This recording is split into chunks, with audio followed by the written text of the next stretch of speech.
হঠাৎ করেই বাংলাদেশের রাজনীতিতে বিশেষ পরিস্থিতি বিরাজ করছে, জরুরি পরিস্থিতি বিরাজ করছে, উদ্বেগ উৎকণ্ঠার পরিস্থিতি বিরাজ করছে। এই পরিস্থিতিটা তৈরি করছে বিএনপি। বিএনপি মরণ কামড় দেওয়ার চেষ্টা করছে। বিএনপি রাজনীতিতে আরেকটি 111 ঘটানোর চেষ্টা করছে। হিয়ার 111 মিনস ইউনূসকে হটাও, ইউনূসকে সরাও, সেনা সমর্থিত অন্য কারো মাধ্যমে একটা তত্ত্বাবধায়ক সরকার কায়েম করো। এই বিষয়ে বিএনপির গোপন মিটিং হয়েছে। যারা জানেন না আপনাদের অবগতির জন্য জানাচ্ছি। বিএনপি স্থায়ী কমিটি একটা মিটিং করেছে, সেখানে তারেক রহমান নিজেই কানেক্টেড ছিলেন। তাদের সাব কথা যে ইউনূস সরকারের লেজিটিমেসি নাই, তাদের বৈধতা নাই। ইউনূস সরকারের বৈধতা নিয়ে চ্যালেঞ্জ করছে জুলাই সনদ জারি, জুলাই সনদের আইনি ভিত্তি দেওয়ার এখতিয়ার নাকি ইউনূস সরকারের নাই। তার মানে বিএনপি একদম ইউনূসকে সরিয়ে দেওয়ার, ইউনূসকে হটানোর লাইনে গিয়েছে। এই ঘটনা টের পেয়েছেন প্রফেসর ইউনূস নিজে। টের পেয়ে ইউনূস সরকার আবার জরুরি ভিত্তিতে 3টে মিটিং করেছেন। একটা হচ্ছে তার উপদেষ্টাদের নিয়ে, আরেকটা হচ্ছে উপদেষ্টাদের মধ্যে বাছাইকৃতদের নিয়ে, আরেকটা হচ্ছে ওই সেনাপ্রধান বাদে অন্যান্য বাহিনীর প্রধান, বিশেষ করে পুলিশ টুলিশ যারা আছে এদেরকে নিয়ে। যে বিএনপি থ্রেট দিয়েছে, যার সরল কথা ইউনূসের লেজিটিমেসি নাই, সে জুলাই সনদের আইনি ভিত্তি চাইলে তাকে সরিয়ে দেওয়া হবে। এবং বিএনপি তো নির্বাচনে হারু পার্টি, অতএব নির্বাচনে তারা ঝামেলা করতে পারে।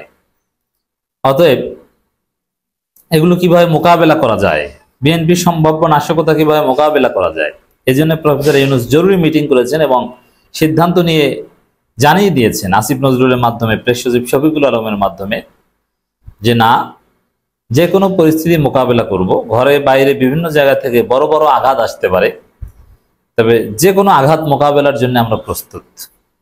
তো বিষয়টা দাঁড়ালো এরকম যে বিএনপি সুনির্দিষ্টভাবে, সুস্পষ্টভাবে 111 ঘটাতে চায়, দ্যাট মিনস ইউনূসকে হটিয়ে। কিন্তু ইউনূস তার সরকার, বাহিনী, সর্বোপরি জনগণকে নিয়ে রেডি যে না, সংস্কার করবে, জুলাই সনদ বাস্তবায়ন করবে, গণভোট হবে, এরপরে জাতীয় নির্বাচন হবে। অতএব দর্শক, এখন বিএনপি সুনির্দিষ্টভাবে, সুস্পষ্টভাবে, বিয়ন্ড রিজনেবল ডাউট ভারতের রাজনীতি করছে। র যে অ্যাসাইনমেন্ট দিয়েছে, বিএনপি আগে থেকেই রয়ের খপ্পরে। র যেটা শিখিয়ে দিয়েছে ওইটি বিএনপি করছে, যে জুলাই সনদ ভুলিয়ে দাও, বলো। আচ্ছা, এই যে ইউনূস সরকারের এখতিয়ার নাই জুলাই সনদ জারি করার, অধ্যাদেশ জারি করার, বাস্তবায়ন করার, আইনি ভিত্তি দেয়ার, এবং এটা নাকি রাষ্ট্রপতি দিতে হবে। ইউনূস সরকারের আইনি ভিত্তি দেওয়ার এখতিয়ারই নাই, আর অধ্যাদেশ জারি এটার এখতিয়ার আবার ইউনূসের নাই, এটা হচ্ছে রাষ্ট্রপতির। আচ্ছা, কার কাছে ইউনূস সরকারের এখতিয়ার নাই এটা জানেন? রয়ের কাছে, আর দুনিয়া সবার কাছে আছে। বিএনপি সাইন করছে তখন তো কোনো আপত্তি ছিল না, কিন্তু এখন আছে। অতএব বিএনপি 111 ঘটাতে চায়, ইউনূস সরকারকে হটাতে চায়, এটা আপনি নিশ্চিতভাবে ধরে রাখেন। এখন বিএনপি কি পারবে? কোশ্চিন কালেও পারবে না, কারণ জনগণ আছে ইউনূসের সাথে। 111 ঘটাবে কে? ওয়াকার পিঠের চামড়া থাকবে না, ওয়াকারের গাড়ির স্ক্রু থাকবে না, ওয়াকারের ঘরের দেয়ালের ইট থাকবে না। বাংলাদেশে কোনো অপকর্ম ঘটানো যাবে না। হ্যাঁ, বিএনপির ভিন্ন মত থাকতে পারে, সেটা জনগণের কাছে যে গণভোট, জাতীয় নির্বাচন, সেখানে তারা ইউনূস বিরোধী বা বিভিন্ন ম্যানিফেস্টো দেখ, যে আমরা ইউনূসকে অবৈধ মনে করি, আমরা ক্ষমতায় আসলে ইউনূসের বিচার করব। আপনি এইভাবে রাজনীতি করেন, কিন্তু পর্দার অন্তরালে অবৈধ প্রক্রিয়ায় কাউকে হটিয়ে 111-এর মতো অবৈধ কিছু ঘটাবেন, এটা বাংলাদেশে আপনি কখনো পারবেন না। বিএনপি এখন ওইটা চায়। এই বিএনপি যে 111 ঘটাতে চায়, তার সপক্ষে আরো দলিল আছে।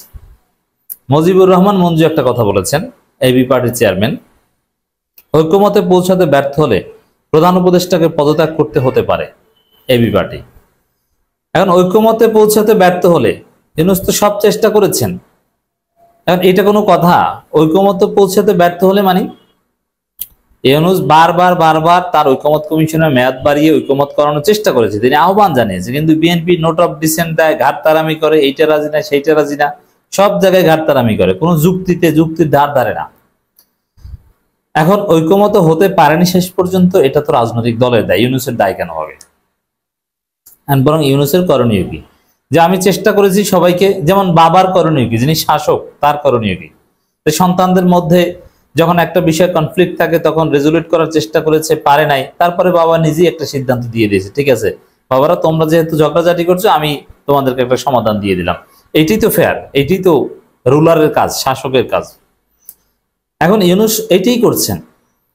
বিএনপি, জামাত, অন্যান্য দল, এনসিপি সবাই ঐক্যমত হতে পারেনি, ইউনূস সর্বোচ্চ চেষ্টা করেছেন যে বাবারা তোমরা নিজের একটা ঐক্যমতে আসো, পারেনি, এখন আমি ঠিক করে দিই, এখন এটা ঠিক করে দিচ্ছেন। তিনি তো শাসক সুলভ, অভিভাবক সুলভ আচরণ করছেন, তাকে পদত্যাগ করতে হবে কি মামুবাড়ির আবদার?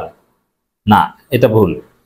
এখন এই যে শব্দটা, এখন এটা পদত্যাগ করতে হতে পারে, এখন এবি পার্টি যে পদত্যাগ চায় এটা নট নেসেসারি, কিন্তু হতে পারে বা এরকম বিষয় আসতে পারে, এটা ইঙ্গিত দিয়েছেন। দেখেন মুজিবুর রহমান মঞ্জু, তিনি হয়তো বা ছোট্ট একটা দলের চেয়ারম্যান, কিন্তু তার রাজনৈতিক বুঝ, তার অ্যানালাইসিস, তার টেক অনেক উঁচু, এবং তার যোগাযোগ অনেক গভীরে, ডিপ স্টেট থেকে শুরু করে আন্তর্জাতিক সম্পর্কে অনেক গভীরে তার বোঝাপড়া রয়েছে, চলাফেরা রয়েছে, ইন্টারাকশন রয়েছে। এমনি এমনি জামাত থেকে পদত্যাগ করে একটা দল করার সাহস করেননি। মুজিবুর রহমান মঞ্জু অনেক বড় কিছু, তিনি অনেক কিছু জানেন, ডিপ স্টেটের ভিতরে অনেক খবর জানেন। সেই পিনাকি ভট্টাচার্যদের কিভাবে দেশ ত্যাগ করতে সহায়তা করেছিলেন দেখেছেন না? এই মুজিবুর রহমান মঞ্জু গভীর জলের মাছ। এই মঞ্জু বলেছেন যে পদত্যাগের প্রশ্নটা আসতে পারে, দ্যাট ইজ ভেরি সিরিয়াস। এটার সাথে আমি রিলেট করতে চাই যে এটা আসলে ওই বিএনপি পদত্যাগের দাবি তুলবে এবং সেনাপ্রধানের মাধ্যমে চাপ দেয়াবে যে এই তো গৃহযুদ্ধ লেগে যাচ্ছে, সমস্যা হচ্ছে, বিএনপি একটু হুমকি ধামকিমূলক কথাবার্তা বলবে, ইউনূস সরাও, ইউনূস হটাও, ইউনূসকে পদত্যাগ করো, এই জিকির বিএনপি আনতে পারে। ওইটাই হবে 111। আর জনগণ কি করবে? 111 ঠেকানোর দাবিতে রাজপথে থাকবে। বিএনপি ইউনূসের পদত্যাগ চাইবে, আর জনগণ 111 ঠেকানোর দাবিতে রাজপথে থাকবে, 111 ঠেকিয়ে দিবে। ওই যেরকম তুরস্কে জনগণ ট্যাঙ্কের সামনে শুয়ে থেকে সেনা অভ্যুত্থান ঠেকিয়ে দিয়েছিল, ওরকম জনগণ রাজপথে শুয়ে থেকে, রাজপথে অতন্দ্র প্রহরীর ভূমিকা পালন করে 111 ঠেকিয়ে দিবে। অতএব আমরা সুনির্দিষ্টভাবে, সুস্পষ্টভাবে বলতে পারি, গণভোট ঠেকাতে, জুলাই সনদ বাস্তবায়ন ঠেকাতে রয়ের প্রেসক্রিপশনে, ভারতের প্রেসক্রিপশনে বিএনপি বাংলাদেশে বিশৃঙ্খলা সৃষ্টি করতে পারে। আবার সেই বিশৃঙ্খলা মোকাবেলা করতে ইউনূস সরকার রেডি। আর সেই বিশৃঙ্খলার ম্যানিফেস্টেশন হতে পারে সেনাপ্রধানের মাধ্যমে একটা 111 তৈরি করার চেষ্টা। বিএনপি এখন সেই পথেই হাঁটছে, কিন্তু এটা পারবে না, আমরা অ্যাট এনি কস্ট ঠেকিয়ে দিব।